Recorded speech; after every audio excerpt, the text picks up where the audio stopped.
बिस्मिल्लाहिर्रहमानिर्रहीम। अस्सलाम वालेकुम। क्या हाल है? उम्मीद करती हूँ कि आप सब ठीक होंगे। अल्लाह पाक मेरे भाइयों को खुश रखे, आबाद रखे, सदा सलामत रखे, कायम और दायम रखे। आज फिर मैं अपने भाइयों के सामने बहुत ही अच्छे रिश्ते लेकर आई हूँ। उम्मीद करती हूँ कि आपको ये रिश्ते भी बहुत पसंद आएंगे। इन रिश्तों से मुतल्लिक मज़ीद मालूमात के लिए हमारी वेबसाइट www.urdujogi.com को लाजमी विजिट करें। वहाँ आपको इनके मुतल्लिक तमाम इन्फॉर्मेशन और राब्ता नंबर भी मिल जाएगा। आज फिर मैं अपने भाइयों के लिए बहुत ही अच्छा रिश्ता लेकर आई हूँ। लड़की का नाम हफ्सा है। लड़की की उम्र इस वक्त 30 साल है। लड़की जो है हाफिज़े कुरान है। लड़की ने मैट्रिक किया हुआ है। लड़की की शादी हुई थी गैरों में, लेकिन फिर कुछ वजूहात की बिना पर उसको तलाक हो गई। अब लड़की जो है वो अपने माँ बाप के घर में है। तो उसके बाप ने कहा कि मैं अपनी ज़िंदगी में अपनी बच्ची की शादी कर दूँ।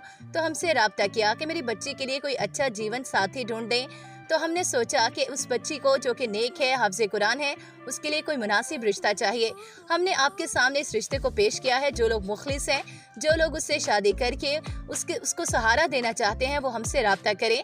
लड़के के लिए उनकी कोई ख़ास डिमांड नहीं, बस लड़का जो है सुलझा हुआ हो, नेक हो, शरीफ हो।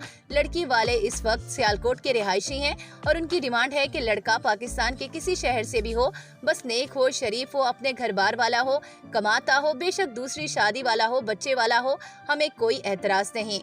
मुझे उम्मीद है कि आपको ये रिश्ता भी बहुत अच्छा लगा होगा। हमारे चैनल को सब्सक्राइब कर लें और साथ ही मौजूद बेल आइकन को प्रेस कर लें ताकि मुस्तकबिल में भी मजीद अच्छे रिश्तों से आप बाखबर रह सकें। हमें दीजिए इजाज़त। अगली वीडियो तक अल्लाह हाफिज़।